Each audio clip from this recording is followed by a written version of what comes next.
Okay. सब clear है? तो कल के क्लास में हम लोगों ने न्यूक्लियस के बारे में पढ़ लिया। अब इसमें कुछ जो चेंजमेंट है, क्रोमैटिन ही बदल गया था किसमें, क्रोमोसोम में देखा, तो कब बदला, कैसे होता है ये चीज, उसको थोड़ा थोड़ा समझना है। ठीक है। तो कुछ टर्मिनोलॉजी है। टर्मिनोलॉजी ये है कि हम सबसे पहले समझते हैं कि ये जीन क्या है। What is the gene? क्या समझते हो आप जीन क्या है ना? जीन किसको कहते हैं? तो एक्चुअली में अगर हम समझते हैं तो हमारे जो हर एक सेल्स है ना, चाहे वो जर्मिनल सेल्स हो या सोमैटिक सेल्स हो। ठीक है, जर्मिनल सेल्स यानी गैमीट को हम कह सकते हैं, है ना। गैमीट यानी स्पर्म सेल, ओवम सेल, ये सभी क्या है, गैमीट हैं। तो इसमें भी कंटेन करता है न्यूक्लियस और इसमें भी कंटेन करता है क्रोमोसोम। और जहाँ पे क्रोमोसोम है तो समझ लो कि वो डीएनए और प्रोटीन उसमें कंटेन कर रहा है। तो एक्चुअली डीएनए का जो लेंथ है सेल के अंदर, है ना, डीएनए का जो लेंथ है सेल के अंदर, वो कितनी लंबाई का डीएनए हमारे सेल में प्रेजेंट होगा, मालूम है? तो अबाउट 2.2 मीटर लॉन्ग डीएनए होता है। लेकिन चूंकि वो एक्सट्रीमली क्वाइल्ड होता है, क्रोमोसोम के फॉर्म में वो होता है, इस कारण से वो अरेंज होता है न्यूक्लियस के अंदर, सेल के अंदर प्रेजेंट होता है। लेकिन अगर उसको इलोंगेट किया जाए, अगर उसको इलोंगेट किया जाए तो वो 2.2 मीटर के बराबर हो जाएगा। ठीक है। अब सोचो कि उतने छोटे स्ट्रक्चर जो कि हमें दिख भी नहीं रहा है, उसकी भी इतनी लंबाई है। तो लेंथ होने से बड़ी बात नहीं है, लेंथ होने से कोई चीज दिखता नहीं है, दिखता है किस बेसिस पर, उसके पास डायमेंशन होना चाहिए। लंबाई के साथ साथ मोटाई भी होनी चाहिए, चौड़ाई भी होनी चाहिए, तब जाकर के वो हमें दिख पाएगा, है ना। तो ठीक इसी तरह से अब ये जो समझना है, देखो, सपोज करते हैं, मान के चलते हैं यहाँ पे, किस तरह से आपने जरूर से जरूर स्ट्रक्चर देखा होगा, ऐसा स्ट्रक्चर आपने देखा ही होगा, है ना। कई बार इस तरह के स्ट्रक्चर आप देख लिए होंगे। तो ये जो स्ट्रक्चर्स है, इस स्ट्रक्चर्स को हम कहते क्या हैं? बेसिकली हमारा प्रीवियस नॉलेज कहता है कि ये क्या है, तो ये डीएनए का ही है स्ट्रक्चर है ना। अभी जो डीएनए है, इतना लॉन्ग जो डीएनए आपको दिख रहा है, क्या ये सारे डीएनए फंक्शनल होते हैं? नहीं, सारे डीएनए फंक्शनल नहीं होते हैं। जिस तरह से आपने देखा है कि क्रोमैटिन में ही कुछ जो पार्ट है क्रोमैटिन का, वो फंक्शनल नहीं है, जिसको हम हेट्रोक्रोमैटिन कह रहे थे, और कुछ जो पार्ट है वो फंक्शनल होता है। तो ठीक उसी अनुसार से ये जो डीएनए है, ये डीएनए टोटल का total whole length of the DNA is not the functional. ठीक है, whole length of DNA is not the functional, यानी कह सकते हैं सम पार्ट, यानी some segment of the DNA which is the functional, उसको हम ट्रांसक्रिप्शन यूनिट बोल सकते हैं। या उसी एक small part of the DNA को जो फंक्शनल है, उसको कहते क्या है, जीन कहते हैं। और यही स्मॉल पार्ट जो फंक्शनल है, वो ट्रांसफर होता है पेरेंट सेल से लेकर के ऑफस्प्रिंग सेल में। यानी ह्यूमन के केस में कहा जाए या सेल के केस में कहा जाए, तो ह्यूमन में उसके बच्चे, ध्यान देना कि जो जीन है, जिसको हम कहते हैं ना कि पेरेंटल कैरेक्टर ट्रांसफर करता है पेरेंट टू द ऑफस्प्रिंग, वो जीन, तो वो small fragment of the DNA. ठीक है, ध्यान देना है। तो यहाँ पे लिख सकते हैं, क्या होगा, द स्मॉल, है ना, the small functional, the small functional fragment, the small functional fragment of DNA is called gene। ठीक है, जीन यानी not the whole DNA carry from one cell to the another cell, only small part, यानी which is the functional, वो जो है transfer करता है। तो इस कारण से हम ऐसे बोल सकते हैं कि ये जो जीन है, बात समझ में आ गई? जीन क्या है? तो डीएनए के छोटे टुकड़े को ही जीन बोल देते हैं, यानी जीन एक नाम हो गया। अब समझना है कि ये जो है वो ट्रांसमिट करता है कैरेक्टरिस्टिक्स को। तो हम कह सकते हैं it is the unit of it is the unit of inheritance, it is the unit of inheritance. Inheritance का मतलब पेरेंट का कैरेक्टर ऑफस्प्रिंग में ले जाना। तो it is the unit of inheritance because it transfer parental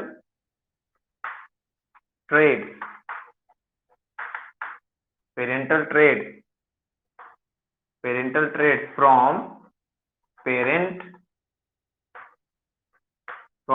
to the offspring। offspring मतलब बच्चा, ठीक है। पेरेंट टू द ऑफस्प्रिंग के पास ट्रांसमिट करता है। अब ये टर्म जीन किसने दिया हुआ है? तो कह सकते हो the term gene was given by Johansson. एक साइंटिस्ट है, इसका नाम है जोहानसन। इन कब दिया है? 1809 में दिया हुआ है। 1809 में या 1909 में दिया हुआ है, जोहानसन ने दिया हुआ है। इसको ध्यान रखना है, जोहानसन ने दिया हुआ है, ठीक है। हाँ, 1909 में दिया हुआ है, ठीक है। ध्यान देते हैं, क्लियर है। ये जीन हो गया जो ट्रांसफर करता है स्मॉल फ्रैगमेंट्स ऑफ डीएनए को ही कहते हैं जीन बोलते हैं, फंक्शनल पार्ट होता है ये। बात समझ में आ गई? अब ध्यान देते हैं थोड़ा सा आगे, ठीक है। डीएनए, ये डीएनए क्या है भाई? डीएनए का फुल फॉर्म जानते हो क्या होता है? डीएनए का फुल फॉर्म क्या होता है? डीऑक्सी राइबो न्यूक्लिक एसिड, है ना, डीऑक्सी राइबो न्यूक्लिक एसिड।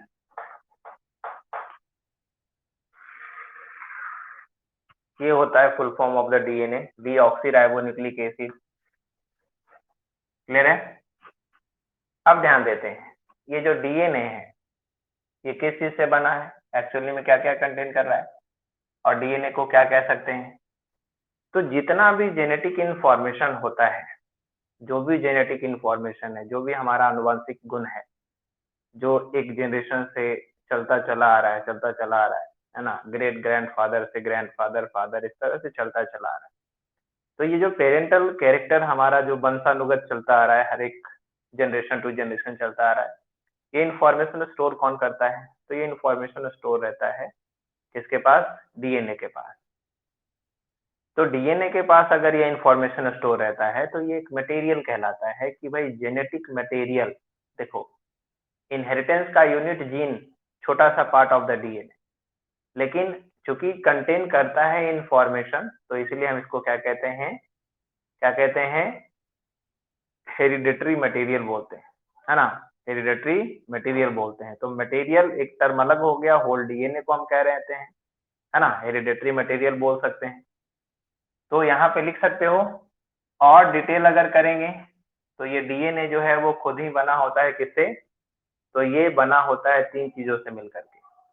इसमें रहता है नाइट्रोजन बेस, यानी नाइट्रोजन कंटेन करता है। इसके साथ इसमें कंटेन करते हैं फॉस्फेट ग्रुप, फॉस्फोरिक एसिड रहता है इसके पास, और साथ ही साथ कुछ रहता है इसके पास क्या? Ribose sugar. अब ये जो राइबोज शुगर है वो डीऑक्सी राइबोज फॉर्म में होता है, तो हम इसको कहते हैं डीऑक्सी राइबोज शुगर। तो ये तीन चीजें मिलकर के बनाता है, और ये तीनों का जो कॉम्बिनेशन है एक सिंगल पार्ट बनाता है, which is called the nucleotide. ठीक है, तो ध्यान देते हैं। तो यहाँ पे लिख लेते हैं क्या है ये। it is it is the it is the it is the it is the inheritable या ऐसे कह सकते हैं, it is the genetic material, it is the genetic material and a stable and a stable a stable a stable polynucleotide, stable polynucleotide है ये, nucleotide के मिलने से बनता है ये, तो इसलिए इसको कहते हैं स्टेबल पॉलीन्यूक्लियोटाइड।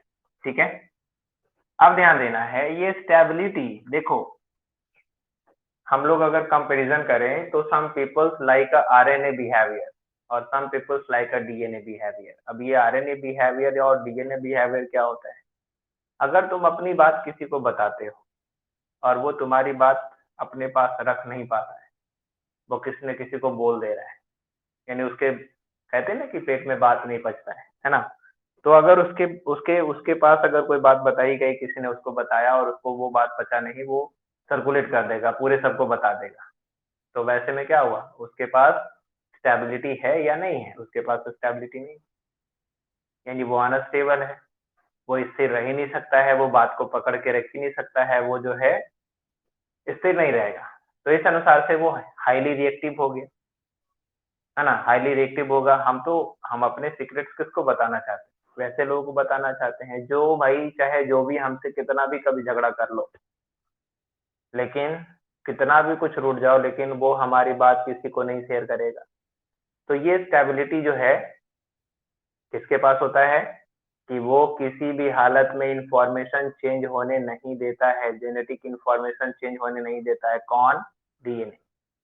तो डीएनए स्टेबल होता है, ये नॉन रिएक्टिव होता है, हाईली रिएक्टिव नहीं होता है। लेकिन जो आरएनए होता है वो अनस्टेबल है, उसके पास अगर कोई इंफॉर्मेशन दे दोगे तो वो चेंज हो जाएगा, तो वो हाईली रिएक्टिव होता है। तो यही समझ लो कि वैसे कंडीशन में हम इंफॉर्मेशन कहाँ स्टोर करना चाहेंगे, स्टेबल मॉलिक्यूल में। ठीक है, तो क्या कह सकते हैं, what is the function of DNA, तो कह सकते हैं DNA stores DNA stores genetic information, है ना, DNA store genetic information for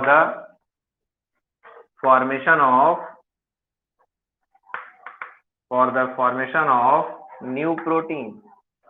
यानी ये जो इंफॉर्मेशन है वो इंफॉर्मेशन क्या है मालूम है, प्रोटीन बनाने का इंफॉर्मेशन है। ये कहीं भी शेयर करता है तो वो प्रोटीन बनाने का इंफॉर्मेशन शेयर करता है, क्योंकि जो डिफरेंट डिफरेंट टाइप के जो कैरेक्टरिस्टिक्स हैं वो हमारे पास डिपेंड करता है किस पे, प्रोटीन फॉर पे डिपेंड करता है। तो जिस तरह का प्रोटीन हमारे बॉडी में आएगा, जिस तरह का इंफॉर्मेशन आएगा, उस तरह से प्रोटीन बिल्ड होगा, और जिस तरह का प्रोटीन होगा उसी तरह से हमारा बॉडी भी बिल्ड होगा।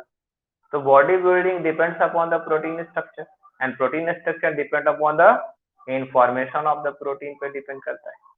और इंफॉर्मेशन ऑफ प्रोटीन कहाँ है, डीएनए के पास में स्टोर है, जो कि स्टेबल है। क्लियर है, बात समझ में आ गई? ठीक है, अब थोड़ी बात मैं कर दूं किससे बना होता है, तो इट इज मेड ऑफ, है ना, मेड ऑफ थ्री, बस थोड़ा सा, कंपोनेंट थ्री कंपोनेंट से मिलकर के बना होता है।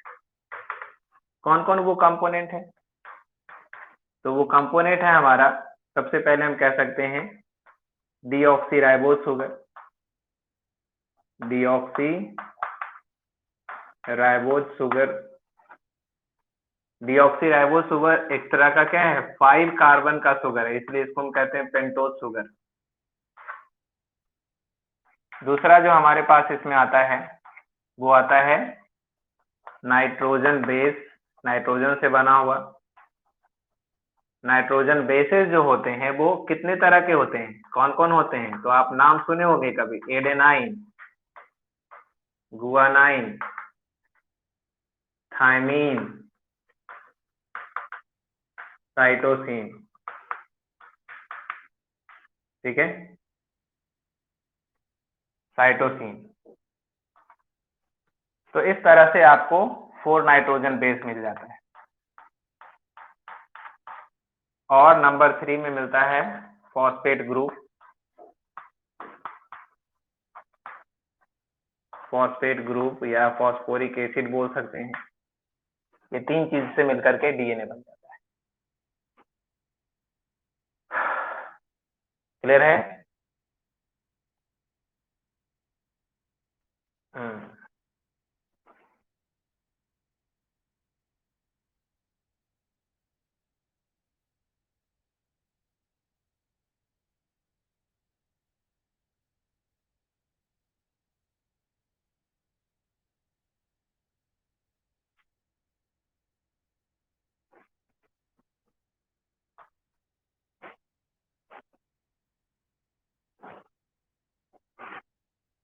हो गया?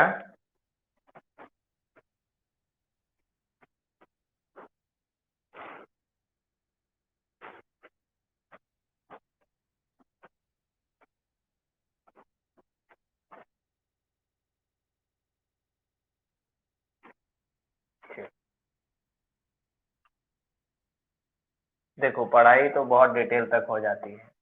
बस मैं थोड़ा थोड़ा इंफॉर्मेशन आपको दे देता हूँ कि भाई ये चीज होता है, ताकि आप कभी इसको कभी डिटेल जब पढ़ना चाहो तो आपको इसका कुछ प्रीवियस नॉलेज रहे कि हाँ, समथिंग नोन अबाउट दिस, कुछ मैं जानता हूँ इसके बारे में। मैं वैसे विद्यार्थी के जैसा नहीं हूँ जिसको ऐसा लग रहा है कि मैंने तो पहली बार नाम ही सुना है। अभी पहली बार सुन सकते हो, इससे पहले आपने पहली बार भी सुना होगा, लेकिन अब इससे पहले ऐसा, अब इसके बाद नहीं लगेगा ना कि मैंने तो पहली बार सुना है, मुझे तो कुछ भी पता नहीं इसके बारे में। तो कुछ तो जानकारी है हमें। ठीक है, चलिए तो अब हम बात करते हैं क्रोमोसोम की। क्रोमोसोम की बात करते हैं। ठीक है, क्रोमोसोम की बात करते हैं। क्या होता है? तो ज्यादा कुछ है नहीं। आपने देखा हुआ है कि chromatin network during cell division वो कंडेंस्ड होने लगता है, एकदम डेंस हो जाता है, और डेंस होकर के छोटा और मोटा हो जाता है। बस इतनी सी बात है। Chromatin network becomes small, short and dense.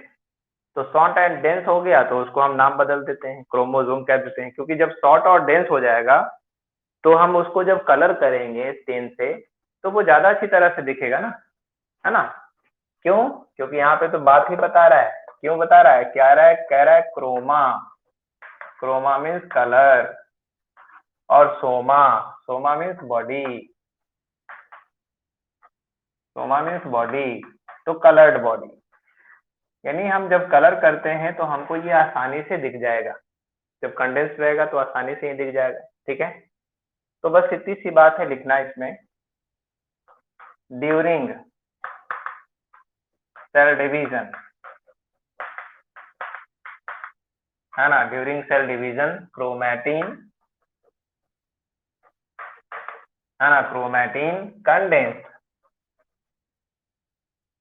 Chromatin condense to form, to form short and thick, short and thick structure known as, क्या कहते हैं इसको? क्रोमोसोम। छोटा मोटा हो गया, क्रोमोसोम कहलाया। क्या कहलाया? क्रोमोसोम कहलाया। ठीक है, यानी क्रोमैटिन ही जो है वो किस में बदल जाता है? क्रोमोसोम में बदल जाता है। ठीक है,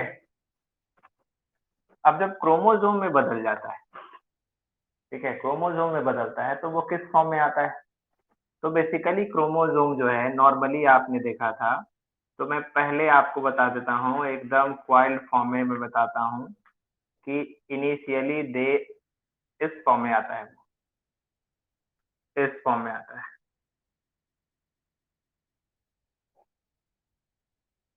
इस फॉर्म में आता है। ठीक है,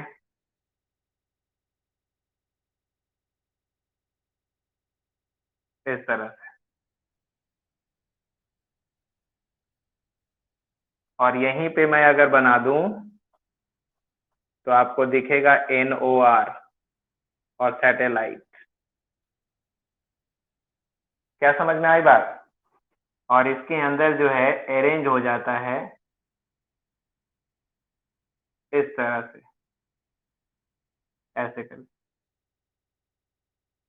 इसके अंदर क्रोमैटिन अरेंज हो जाता है और क्रोमैटिन यहाँ पे जुड़ता है। तो जहां पे क्रोमैटिन एक दूसरे से जुड़ते हैं वहां पे एक धसाव रहता है, ये यहाँ पे कंस्ट्रिक्शन रहता है। ठीक है, ये ऊपर से पता है क्या है, ये लेयर है, एक मेम्ब्रेन का कवरिंग है। तो ये जो मेम्ब्रेन का कवरिंग है, इस मेम्ब्रेन के कवरिंग को बोलते हैं पेलिकल। और इसके अंदर ये जो पैरेलल जो लाइन है, ये है क्रोमैटिन का जो एक्चुअल पार्ट होता है, वो कंडेंस्ड फॉर्म में क्रोमैटिन का पार्ट होता है। Now this is called the chromatid. जब वो कंडेंस्ड फॉर्म में इधर आ गया तो इसके अंदर chromatid, and this portion is called the primary constriction या सेंट्रोमियर। प्राइमरी कंस्ट्रिक्शन या सेंट्रोमियर इसको बोलते हैं। ठीक है, और this portion is called the nucleolar organiser region and this is the satellite. कुछ समझ में आई बात? पहले भी बताया था आपको, आया? अब देखो, इसको अरेंज करना, ये जो सेंट्रोमियर है इसको अरेंज करना है ऐसे करके। सेंट्रोमियर को ऐसे बना दिया, ठीक है। और इधर वाला ये जो आर्म है इसको ऊपर कर दो इस तरह से। इधर वाला ये जो आर्म है इसको ऐसे कर दो नीचे, इस तरह से बनाया वो दिखाता है। और इसके अंदर ये जो क्रोमैटिड दिखा रहा है, ये क्रोमैटिड को ऐसे दिखा दो अंदर। कुछ कॉन्सेप्ट क्लियर हुआ? ये कैसे हम लोग देखते हैं, कहाँ से देखते हैं, कैसे ये बना होता है? ठीक है। क्या था ये जो क्रोमैटिन था, network like, network like chromatin जो है यहाँ पे ये फॉर्म कर रहा है। ये एक मेम्ब्रेन कंडेंस्ड हो गया और एक्सट्रीमली कंडेंस्ड होकर के इस तरह का स्ट्रक्चर फॉर्म किया। This is the chromosome. ये कंडेंस्ड हो गया ना, ये देखो ये फैला हुआ है, पतला सा थ्रेड लाइक, और यहाँ पे देखो कंडेंस थिक हो गया। इस स्ट्रक्चर को हम लोग नाम देते हैं क्या कहते हैं, क्रोमोसोम बोलते हैं। थिक हो गया तो, और इस थिक स्ट्रक्चर के अंदर यानी क्रोमोसोम जो बना उसके अंदर एक्चुअली में क्रोमैटिन किस फॉर्म में है, क्रोमैटिड्स के फॉर्म में है, ये तरह से नीचे। और ये जो कवरिंग है क्रोमोसोम का ऊपर से क्रोमैटिड के ऊपर में, उसको कहते हैं पेलिकल। एक मेम्ब्रेन कवरिंग रहता है। और यहाँ पर जो क्रोमैटिड दोनों आकर के यहाँ पे जुड़ा, तो ये जुड़ा वहां पे उस पोर्शन को नाम देते हैं क्या, सेंट्रोमियर कहते हैं। तो हमने सेंट्रोमियर को इस तरह से राउंड बना लिया और राउंड बना करके यहाँ पे रख लिया। फिर इस पोर्शन को, ये जो आगे का पार्ट है, इसको हमने यहाँ से ऐसे ड्रॉ कर दिया, और इसके पीछे का ये जो पोर्शन है इसको इक्वली हमने इस तरह से ड्रॉ कर दिया। तो इसको हम लोग क्या नाम देते हैं, आइदर इसको क्रोमैटिड बोल दो, हाफ हाफ पार्ट को क्रोमैटिड एक्चुअली अंदर में है, और इसको हम लोग क्या नाम देते हैं, तो ये आर्म्स हो गया। ठीक है, और इसके अंदर ये जो पार्ट है जो क्रोमैटिड कहला रहा है, क्रोमैटिड को हम दूसरे नाम से क्या बोल सकते हैं, क्रोमोनिमेटा। यस, क्रोमोनिमेटा भी बोल सकते हैं। और this portion is the centromere. ठीक है, नाम बार बार इसलिए बदलते हैं, कम से कम ध्यान रहे कि उसी को ये कहा गया। और ये जो डॉट लाइक स्ट्रक्चर है बाहर से, डिस्क लाइक स्ट्रक्चर, इस डिस्क को कहते हैं, इस डिस्क लाइक स्ट्रक्चर को ये अंदर से दिखा दो, सेंट्रोमियर। और ये बाहर का जो स्ट्रक्चर है इसको कहते हैं काइनेटोकोर। काइनेटोकोर, ठीक है। कहता है सेल डिवीजन के समय ये जो सेंट्रोमियर है ना, सेल डिवीजन के समय ये जो सेंट्रोमियर है, centromere not the fix, centromere खींच करके ऊपर जा सकता है ना। तो कैसे खिंचाएगा ये, जब ये खिंचाएगा तो कैसे होगा, समझिएगा। जब ये खिंचाएगा तो सेंट्रोमियर ऐसे हो सकता है, इस कारण से जो क्रोमोसोम है उसका 4 फॉर्म है, 4 शेप में आता है क्रोमोसोम। कौन कौन? तो एक जो शेप है उसको हम लोग कहते हैं metacentric, on the basis of position of the centromere. Metacentric बोलते हैं। मेटासेंट्रिक कैसे हो जाएगा? तो मेटासेंट्रिक में हो जाएगा, मेटा मतलब मिडिल, मेटा मीन्स मिडिल, यानी सेंट्रोमियर जो है वो एकदम मिडिल में रहेगा। और ये जो दोनों आर्म है, ये जो दोनों आर्म है, ये आर्म बिल्कुल ही क्या रहेगा, equal in size, equal in size होगा, ठीक है, इक्वल साइज का होगा, ठीक है। तो इसको अगर हम देखते हैं तो हम इसको थोड़ा सा उल्टा अगर करते हैं, ऐसे करते हैं, तो ये हमें इन्वर्टेड वी शेप स्ट्रक्चर दिखाई दे रहा है, इन्वर्टेड वी शेप दिखा रहा है। This is the Meta centric position of the centromere at the middle. दूसरा जो हमें मिल रहा है ना, ये होता है क्या, सब मेटासेंट्रिक, सब मेटासेंट्रिक। अब ये जो सब मेटासेंट्रिक होगा, सब मेटासेंट्रिक जो होगा वो कैसे होगा, तो centromere at the sub central, सब सेंट्रल का मतलब थोड़ा सा ये जो है ये छोटा होगा और ये थोड़ा सा ही क्या होगा, बड़ा होगा। इसको कहते हैं नॉट द सेंटर, ये सेंटर में अब नहीं रहा तो सब। और इस तरह से इसको अगर हम ऐसे करते हैं तो ये हमारे जो स्ट्रक्चर है वो कैसा स्ट्रक्चर देता है, तो कुछ इस तरह दे देता है, एल शेप्ड स्ट्रक्चर देता है, एल शेप्ड, ठीक है। फिर अगर हम देखते हैं यहाँ पे 4 नंबर में, सॉरी 3 नंबर में देखते हैं, तो 3 नंबर में हमको मिलता है एक्रोसेंट्रिक, एक्रोसेंट्रिक क्रोमोसोम, ठीक है। तो एक्रोसेंट्रिक में क्या होगा, तो एक्रोसेंट्रिक में जो ये जो सेंट्रोमियर है ये सब टर्मिनल हो जाता है ना, ये जो सेंट्रोमियर है ये क्या हो जाएगा, सब टर्मिनल हो जाएगा। सब टर्मिनल का मतलब है कि सबसे लास्ट से सब थोड़ा सा पहले, तो कुछ इस तरह से ऐसे करके देख सकते हैं, ये थोड़ा लॉन्ग ज्यादा और ये थोड़ा शॉर्ट शॉर्ट, ये इस तरह से, बस थोड़ा सा ऊपर में सब टर्मिनल हो गया। तो सब टर्मिनल हो गया तो ये स्ट्रक्चर हमको अगर इस तरह से देखेंगे तो ये हमें क्या दिखाई देगा, ये छोटा सा हमको ये कुछ व्यू देगा लाइक अ जे शेप। उल्टा अगर करके देखोगे, है ना, उल्टा अगर करके देखोगे तो इस तरह से हमको क्या देगा, ये ऐसे करके ये जे शेप स्ट्रक्चर देता है ना, समथिंग लाइक जे, ठीक है। और अगर देखते हैं इसका 4 नंबर, तो 4 नंबर में अगर देखोगे तो होता है टेलोसेंट्रिक, टेलोसेंट्रिक, ठीक है। टेलोसेंट्रिक क्रोमोसोम में क्या हो जाएगा, तो जो सेंट्रोमियर होगा वो एकदम टर्मिनल पे होगा, एकदम टर्मिनल पे होगा, एकदम टर्मिनल पोजीशन पे होगा। और ये देता कैसा स्ट्रक्चर है, तो आई शेप, कैसा स्ट्रक्चर देता है, आई शेप देता है, ठीक है। तो ये कुछ इस तरह से क्रोमोसोम आपको मिल जाते हैं। ये आपको स्ट्रक्चर मिल गया, इसमें डिटेल दिख लिया, और ये किस तरह से शेप चेंज करेगा। और ये जितने भी शेप चेंज हो रहे हैं ये सिर्फ और सिर्फ सेल डिवीजन के एनाफेज में हो रहे हैं, ठीक है, एनाफेज में होते हैं, ठीक है। और ये जो क्रोमोसोम का डिटेल जो व्यू है, ये डिटेल व्यू तब देख पाते हो, है ना, देखो डिटेल व्यू कब देख पाते हैं, जिस समय सेल डिवीजन का मेटाफेज स्टेज होता है। वो अभी नाम सुन लीजिए, फिर आगे थोड़ा पढ़ेंगे तो समझ जाएंगे, ठीक है। नोट कर लिया।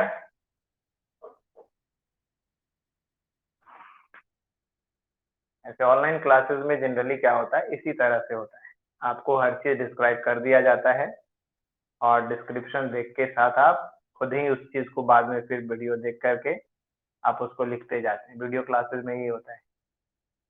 जब यूट्यूब पे देखते होगे तो यूट्यूब पे जब देखते हैं आप इस तरह से, तो वो डिस्क्रिप्शन रहता है, आपको लिखा हुआ नहीं रहता, आपको बताया हुआ जाएगा, आप सुनते जाइएगा, आप उसको नोट करते जाइएगा, पढ़ते जाइएगा। लेकिन चूंकि ये आपका ऑनलाइन क्लास है ना, तो इस कारण से आपको डिस्क्रिप्शन लिख के भी मिल जाता है सारा चीज। Any problem?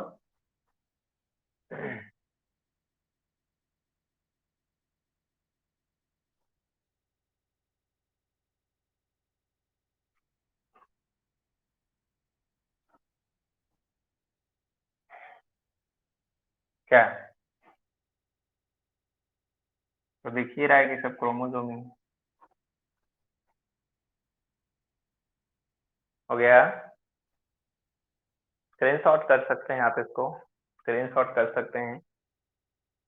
चलिए अब थोड़ी सी बात करते हैं नंबर ऑफ क्रोमोसोम के बेसिस पे।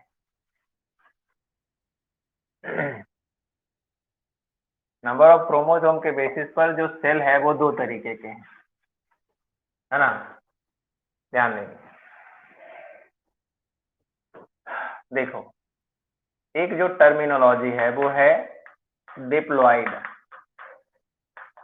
टू अंडरस्टैंड क्या होता है डिप्लॉइड? डिप्लॉइड सेल,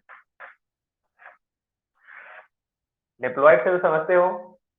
देखो यहाँ पे जो प्लॉइडी वर्ड है इसका मतलब होता है मल्टीपल, मल्टीपल। और यहाँ पे जो डाई है इसका मतलब होता है टू, यानी टू मल्टीपल है, दो गुना हो गया। ठीक है, तो अब ये दो गुना क्या, दो गुना क्या उसको समझना है। लाइफ ऑफ एन ऑर्गेनिज्म जो शुरू होता है वो किससे शुरू होता है? एक मल्टी सेलुलर ऑर्गेनिज्म का लाइफ शुरू होता है किससे? यूनिसेलुलर जायगोट से। Do you know? Unicellular zygote से शुरू होता है। अब इस जायगोट में जो क्रोमोसोम की संख्या है, इसमें जो क्रोमोसोम है वो क्रोमोसोम कितना है? मान लिया ह्यूमन के केस में कितना है? 46 है। कितना है? 46 है। इस 46 को अगर हम पेयर में करेंगे तो कितने पेयर होंगे? 23 पेयर। कितने पेयर होंगे? 23 पेयर होंगे।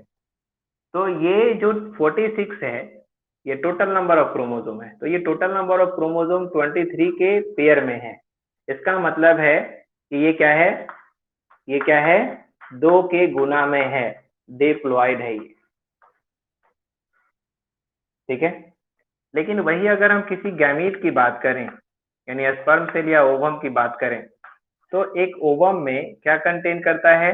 तो इसमें क्रोमोसोम की संख्या क्या होती है? जाइगोट से हाफ होती है, यानी मान लो तो 23 होता है।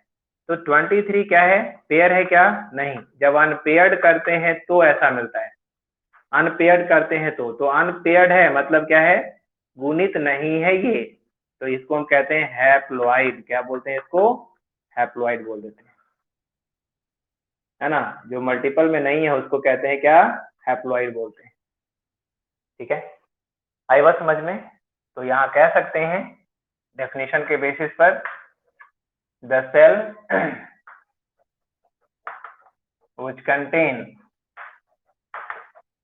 ठीक है, the cell which contain, the cell which contain, the cell which contain twice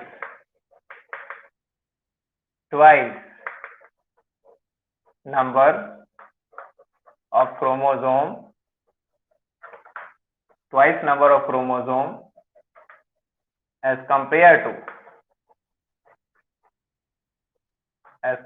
to gamete is called, कैसा सेल हो जाएगा वो? डिप्लॉइड। कंपेयर किया किससे?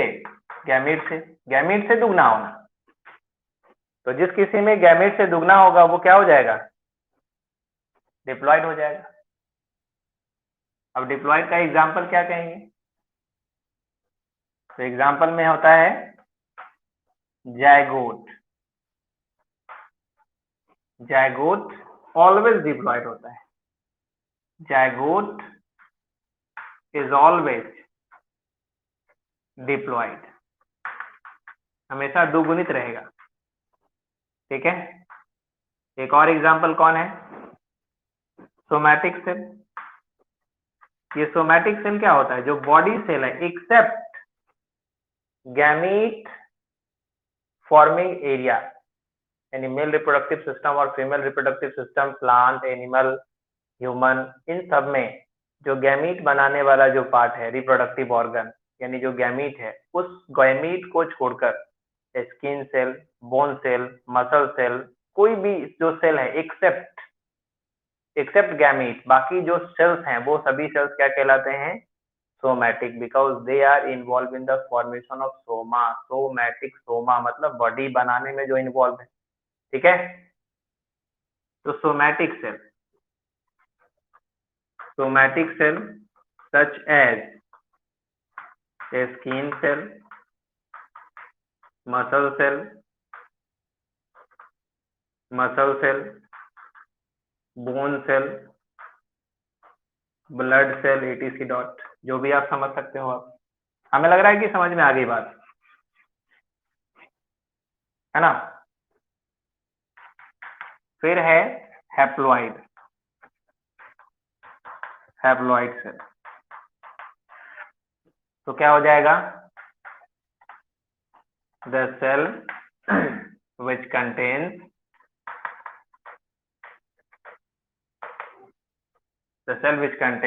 हाफ नंबर, कम जितना है, half number of chromosome as compare to किससे कंपेयर करेंगे इसका, जाइगोट से कंपेयर करेंगे इसका,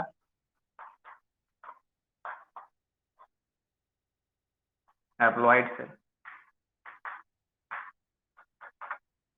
ठीक है। अभी जो हैप्लॉइड सेल है वो क्या है, ये बेसिकली कौन होता है, तो जर्मिनल सेल, गैमीट, ठीक है। जर्मिनल सेल कौन, गैमीट।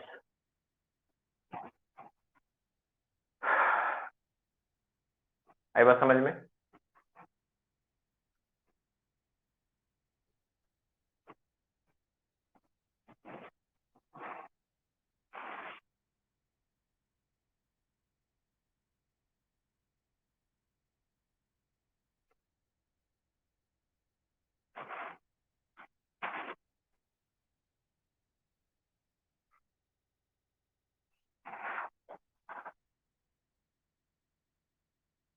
ठीक है,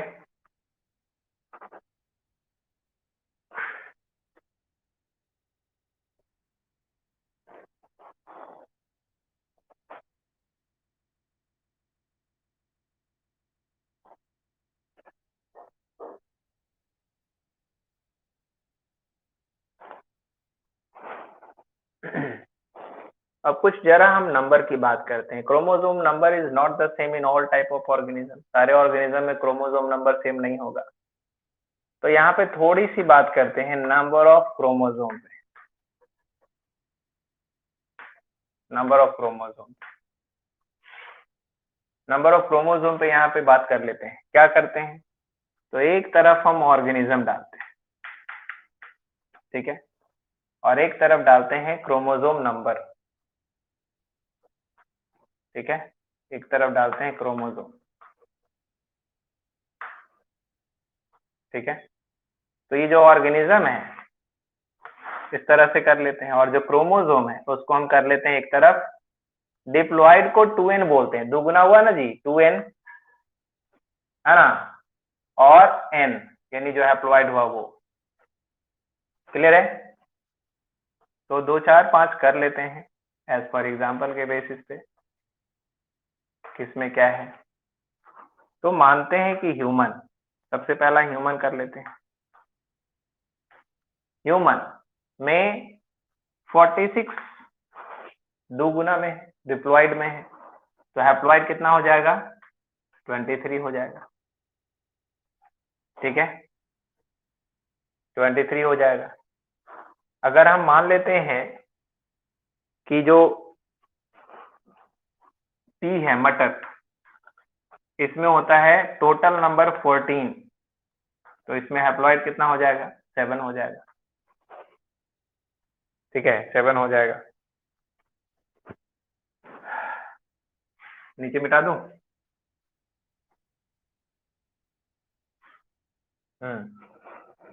इसके बाद तीसरा एक होता है फ्रूट फ्लाई।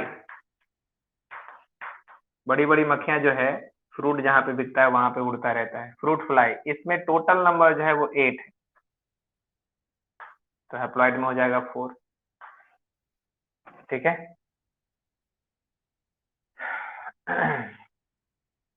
इसके बाद देखो मक्का, मेज। मेज में जो है वो होता है लगभग 20, टोटल नंबर 20, तो हो जाएगा 10। ठीक है। एक होता है जिसका नाम है स्कैरिस, एक वर्म है स्कैरिस, पेट में जो जोक होता है उसकी बात कर रहे हैं हम। इसमें होता है 2, टोटल नंबर 2 होता है, तो कितना हो जाएगा? 1 हो जाएगा। ठीक है, 1 क्रोमोसोम हो जाएगा। ठीक है। हम्म।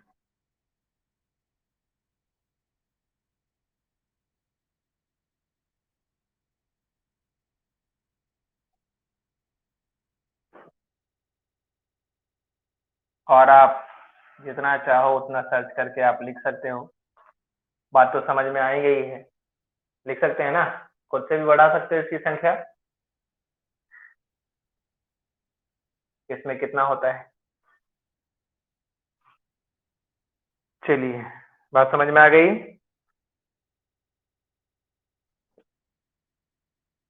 हम्म।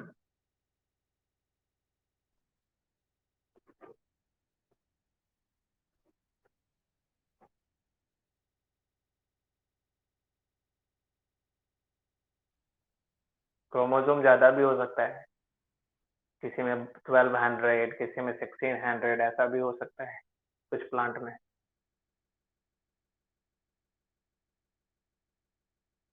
क्या? लीवर?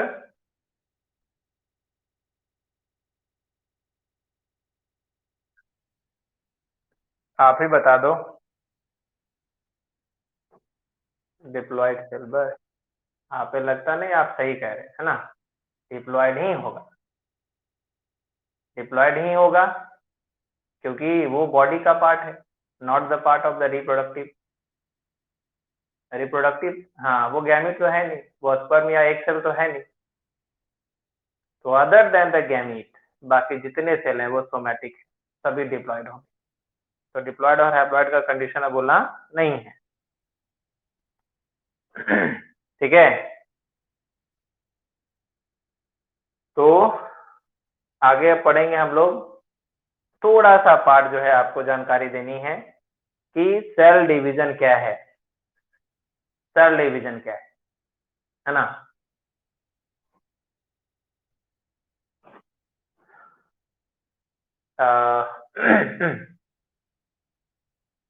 सेल डिवीजन की थोड़ी बात कर लेंगे।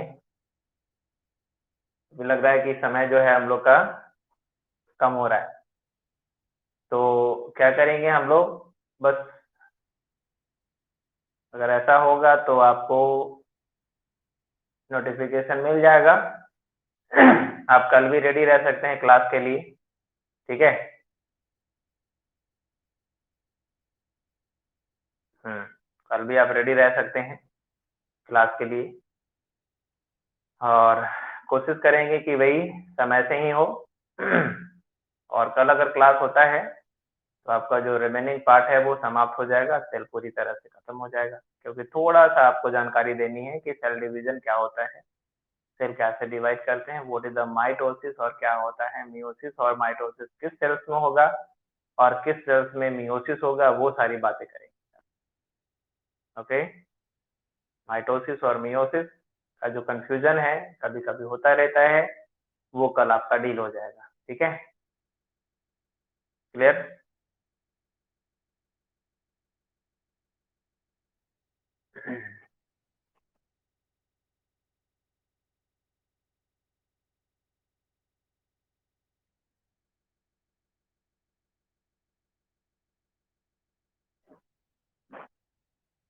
चलिए, नोट कर लिया सबको?